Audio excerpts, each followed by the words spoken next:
Good evening, respected sir. This is Mayur Khare with my group members. Today we are here to express our views on the case study of Satyam Computers. Now I start with my topic. Harsh, please change the slide. That who is Mr. Ramalinga Raju? Ramalinga Raju was born on 16 September 1954 and he was a former chairman and CEO of Satyam Computer Services. He founded Satyam Computers and was its chairman until 7 January 2009 when he resigned from the Satyam board after admitting to the corporate fraud. Now, second is what was Satyam Computers found? When was Satyam Computers found? Mahindra Satyam, formerly Satyam Computers Service Limited, was an Indian information technology services company based in Hyderabad, India, and it was founded in 1987. It offering software development, system maintenance, package software integration, and engineering design services. Satyam Computer Services was also listed in Bombay Stock Exchange. Now the third one is what were the major services offered by the company? The company offers consulting and information technology services spanning various sectors. Now, how number of countries and employees covered by the Satyam networks? Satyam networks cover 66 countries and 53,000 employees across 6 continents. That's it from my side. Now I would like to invite Anjana for the next slide. Thank you, Mayu. Good afternoon to all. My name is Anjana Singh. Now I am going to explain commencement of Satyam Computer Services Limited. The first point is rise of Satyam. In 1991, Satyam gets listed on the Bombay Stock Exchange and IPO oversubscribed by 17 times. Satyam became the first company to publish IFRS. The second is achievement. Satyam won numerous awards for governance, innovation, and corporate accountability. Satyam won Ernst and Young Award and Global Peacock Award for global excellence in corporate accountability. The third point is Satyam was engaged in IT services. Satyam was a rising star in the Indian outsourced IT services industry. The firm began with 20 employees by 2003, 13,120 technical associations servicing over 300 customers worldwide. At that time, the worldwide IT market was estimated nearly $400 million at a annual compound growth rate is 0.4%. It offers IT services spanning various sectors like banking and financial services, telecommunication and travel, retail, and many more. Now come to the fourth point. Company embarked on a multi-pronged business growth strategy. The services providers provide wide range of services to to, to effectively compete both domestic and global competitors. The last point is growth. By 2003, the Satyam generated USD dollar 460 million, and by end 2008, the company had grown to dollar for 2.1 billion at an annual compound growth rate is 35%. Operating profit average is 21%. Earning per share grew from $0.12 to $0.62 at an annual compound growth rate is 40%. Next slide, please. These are the faces behind the scam. Mr. Ramalinga Raju, who was the founder and chairman of Satyam. Mr. B. Rama Raju, he was the managing director and the brother of Mr. Ramalinga Raju. Mr. V. Srinivas, he was the Chief Financial Officer. Mr. S. Gopal Krishna and Mr. Taluri Srinivas. They both are the auditor of PwC. Now, I would like to call Pragya to explain further. Thank you, Anjana. Now I, Pragya Soni, will tell about the Satyam scam. Mr. Ramalinga Raju, founder and CEO of Satyam Computer Limited on January 7, 2009, announced that he has been manipulating the company's accounting for a number of years. Mr. Ramalinga Raju acknowledged that he overstated assets on Satyam balance sheet by 1.47 billion, that is 7,800 crores, and Bank loans and cash were not shown of 1.04 billion. Result announced on 17th January showed overstated revenues by 75% and profit by 97%.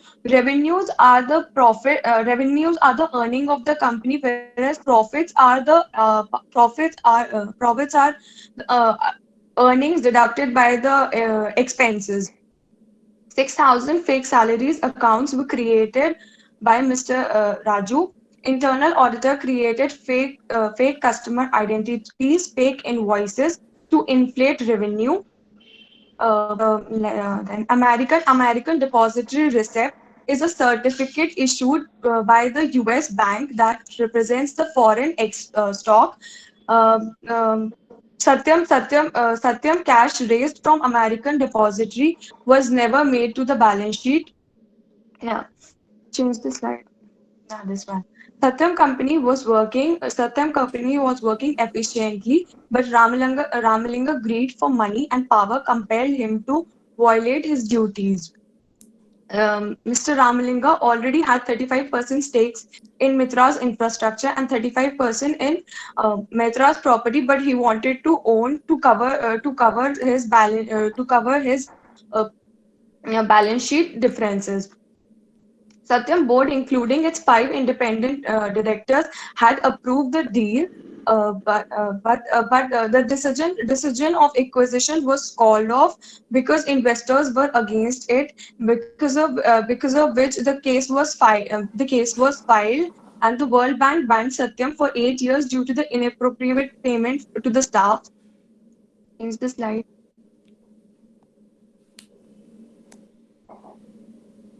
Yeah, according to Investment Bank, DSP Merrill Lynch was appointed by the Satyam Computer to consider strategic options to look after the partners and the buyers for the company. Merrill Lynch terminated the engagement with the company soon after finding the irregularities in the balances. Uh, they showed the fake cashes, fake cash of the cash and bank differences were 5,040 crores, and actual income on the bank were reported was 376, and they inflated it, and then actual liability were 1,230, reported were none, debtors were overstated, actual revenue was 2,112, and the difference between actual and reported was shown by 188. Change the slide. Harsh, change the slide. Mr. Ramlinga Raju took sole responsibility, but he was not alone. Auditors, bankers, SEBI all were blamed for the fraud. And certain promoters reduced the holding from 25.6% in 2001 to 8.74% in 2008, and because of this, this is also a reason for the deal with the Metras to be called off, because there were was cancelled. Now, Crime Investigation Department said that promoters were indulged in insider trading of company to raise money for building a large land estate.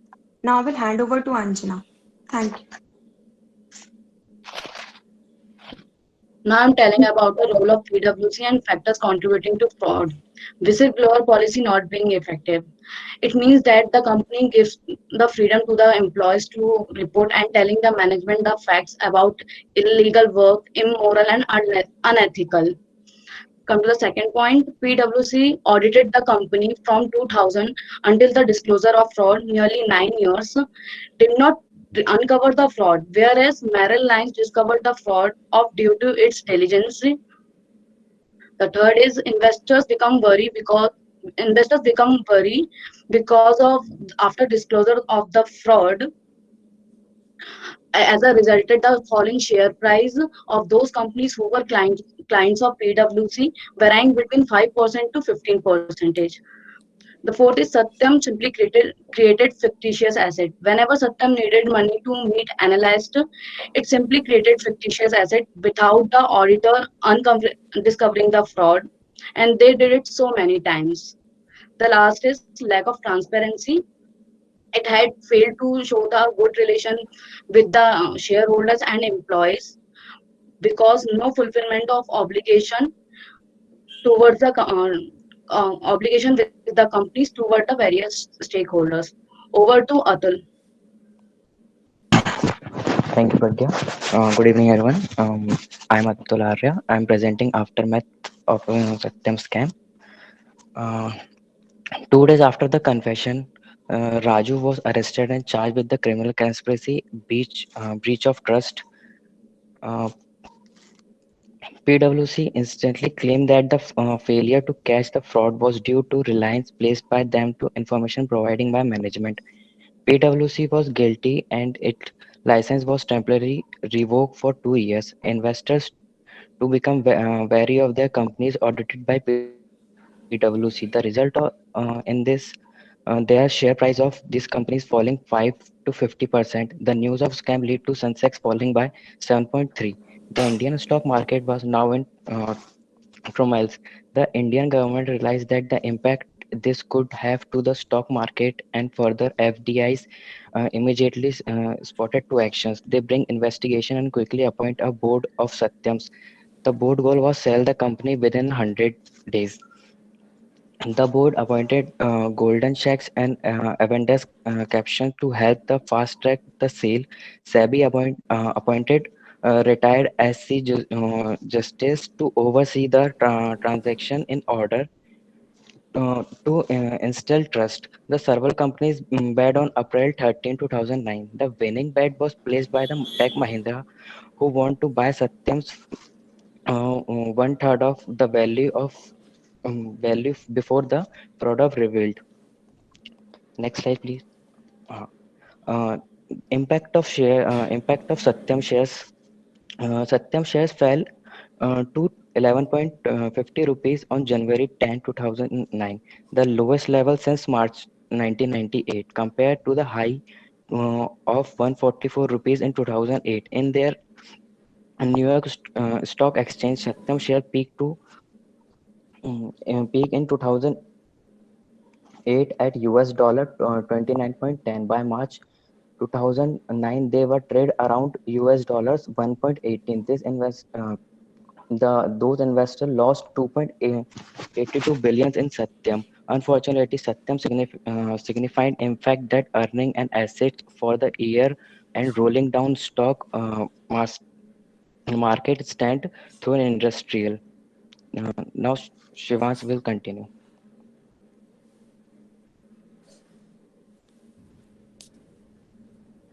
Good afternoon to all. My name is Shivan Saxena. Investigation on Satyam Iskandar. As we know, on 7th Jan 2009, Mr. Raju disclosed in letter to Board of Directors of Satyam Computers Limited that he had been manipulating the company's accounting number for many years. After that, Indian authorities arrested Mr. Raju's brother B. Rama Raju, its former managing director Srinivas Badlamani, the company's head of internal audit, its CFO, and company's auditor are the people involved in Satyam and are arrested in criminal charges of fraud. The investigation also implicated several Indian politicians. When we see CBI investigation and charges, the CBI had filed a charge sheet against Mr. Ramalinga Raju and eight others under the various section of the Indian Penal Code for cheating and forgery, and submitted 1532 original documents of bank transaction and 65,000 pages of the other documents. CBI charged the accused of forging board resolution and unauthorizedly obtaining loans from broad rupees 1220 crore from bank, as well as inflicting Satyam revenue to the tune of rupees 430 crores by creating fake customers and generating fake invoices. The charge sheet also identified 1065 properties with a documented value of rupees 350 crores. Both civil and criminal litigations cases continue in India, and civil litigation case in United States.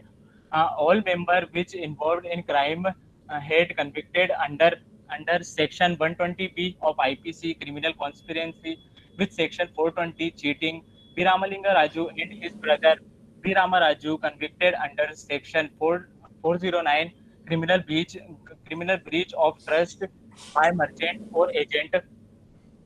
When we talk about the victims, some main victims are employees, clients, shareholders, bankers, and Indian government.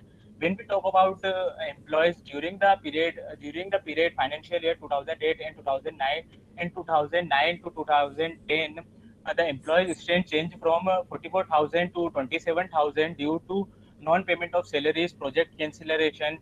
They were stranded in many ways, morally, financially, socially, and legally.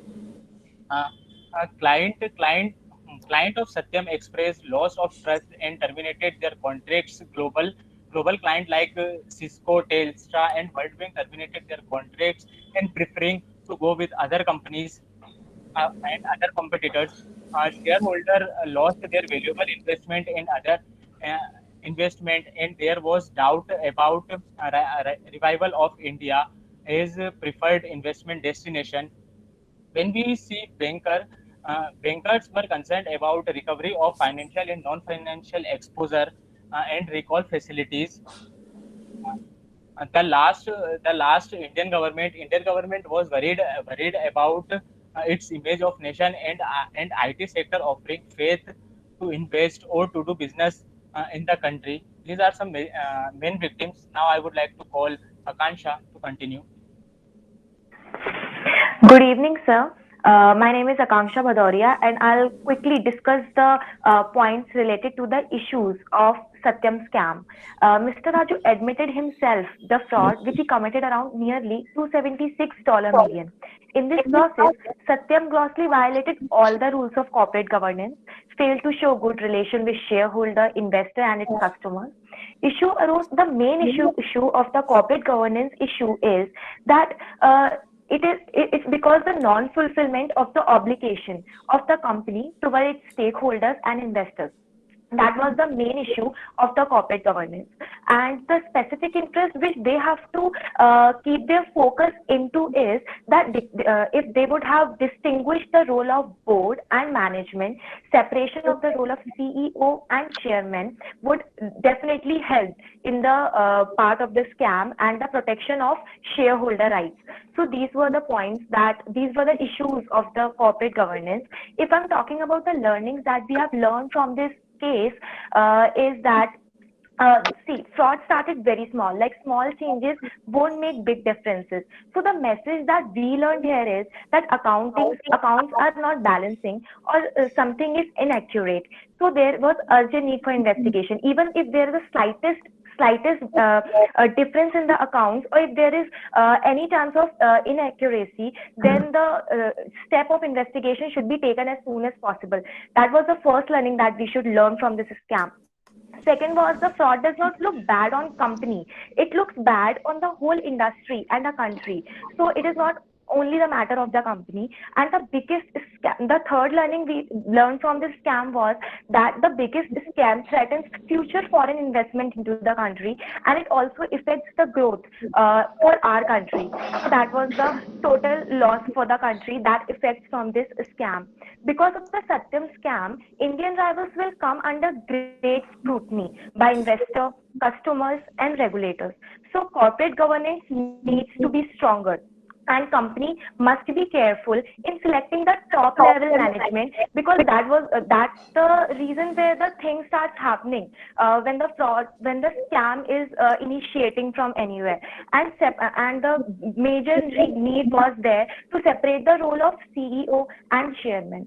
That's it from my side. Now I'll further continue with the Harsh. Good afternoon, sir. My name is Harsh Dubey, and I am going to discuss about the impact of Satyam scheme. The founders of Satyam Computer were found guilty of committing fraud worth rupees 7,000 crore. They fooled the government, market, and customers by cooking up numbers in their financial statement. The Satyam scheme set right upon various errors that sustained in the Indian legal system. The impact of scam in Indian stock market. After the fraud at Satyam Computer came to light in January 2009, after inflated profit for several years, stock charting of Satyam shows a fall in values, and Indian National Stock Exchange announces removal of Satyam from Nifty top 50. Satyam share fell from rupees 544 to 11.50 on January 10, 2009. Second point is impact on corporate governance strategies. After scam, the Ministry of Corporate Affairs in 2009 issues a set of voluntary guidelines for corporate governance. These includes the roles and responsibility of audit committees, a system of checks and balances, rules and responsibilities of board of companies, and many other guidelines. Third point is impact on employees. As a result of a scam, the jobs of more than 50,000 technocraft were at risk, and there were the also delay in the salaries, and project cancellation was also there. Fourth point is impact on Indian economy. As IT sector suffered a huge downturn, the Indian global image was badly damaged. Now my friend Vishal will continue. Thank you, Harsh. So the conclusion is first point, Sevis plays an active role. After the breathtaking revelation of this biggest corporate fraud, Sevi kept a target for itself to sale of the company. Sevi met with government appointed board of directors, accountants, bankers, government officers, and lawyers in order to come up with plan immediately. All of them worked superbly and bought back company stability within 100-day deadlines. Sevi has geared up and pulled up its stocks after this scam and has enhanced its working. Ultimately, after all the efforts and hard work through a global competitive bidding process, Tech Mahindra bought a Satya Computer Services. And second point is auditor's rule. The auditor does not bring in to end transaction verification. Cash and bank balances were not verified. Fake invoices were ignored. The matter was not reported to audit committees. And the third point is issues in corporate governance. Corporate social responsibilities and business ethics. Lack of mutual decision, sense of responsibility had turned out the business ethics. That is part of corporate governance. Board's responsibility for risk management and internal control. If the board does not arrange for regular meetings to consider the organizational activity systematically, then it results in poor system that may unable to report and measure the risk. And the fourth point is internal management system. All board of directors and higher authorities were not either aware about the situation or they neglected it because of their carelessness. They did not put any effort to dig down the issues. Instead, they completely ignored the scam, which was going on since so many years. And fifth point is irrespective of 9% stake, man could do a fifth point is racketing. Irrespective of 9% stake, a man could do a scam. A complete failure of corporate governance. To avoid this, a company needs to strictly follow a proper system to corporate governance and rotating the auditors for every couple of years. And in the last, overall conclusion is Satyam means truth. But here Satyam was lie of 7,008 crore rupees. Thank you so much, sir.